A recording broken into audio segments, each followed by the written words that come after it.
प्राचीन आणि आधुनिकतेचा संगम साधत बाबूजी नाईकवाडा परिसर विकसित करा. कामे करताना वाड्याचं मूळ रूप जतन झालं पाहिजे, यासाठी वास्तुविशारदांची मदत घ्यावी, असे निर्देश उपमुख्यमंत्री तथा जिल्ह्याचे पालकमंत्री अजित पवार यांनी दिले.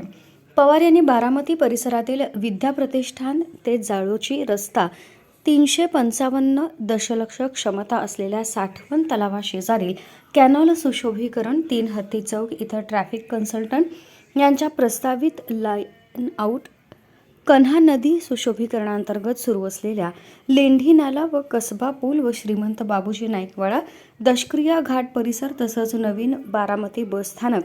येथील विविध विकास कामांची पाहणी करून संबंधित अधिकाऱ्यांकडून माहिती घेतली. विद्याप्रतिष्ठान ते जळोजी रस्त्याची MIDC अंतर्गत करण्यात येणाऱ्या सुशोभीकरणाअंतर्गत रस्त्याच्या कडेला शौचालयाची उभारणी करावी, रस्त्याच्या कडेला असलेल्या वृक्षांची इतरत्र पुनर्लागवड करावी, 3 हत्ती चौक येथील वाहतुकीची वर्दळ लक्षात घेता आवश्यकता असल्यास सिग्नल उभारणी करावी, 355 दशलक्ष क्षमता असलेल्या साठवण तलाव शेजारील कॅनॉल सुशोभीकरणाची कामं करताना नागरिकांची वर्दळ लक्षात घेता शौचालयाची उभारणी करावी, त्यामध्ये लहान मुलांसाठी वेगळी शौचालयाची व्यवस्था करावी, तलाव परिसर स्वच्छ राहील याबाबत दक्षता घ्यावी,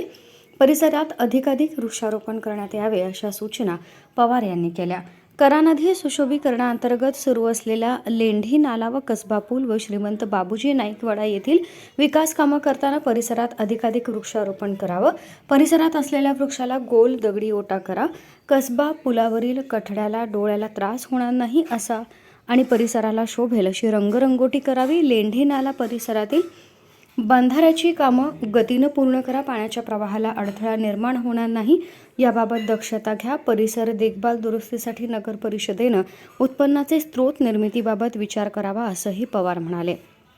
बारामती बसस्थानक इमारत नूतनीकरणाची कामं करताना नागरिकांना स्पष्ट दिसेल असे नामफलक लावा, बसस्थानक परिसर स्वच्छ राहील याबाबत काळजी घ्यावी. येत्या काळात बसस्थानकाचं लोकार्पण करण्यात येणार असून त्या दृष्टीनं गतीनं कामं पूर्ण करावीत, असंही पवार म्हणाले.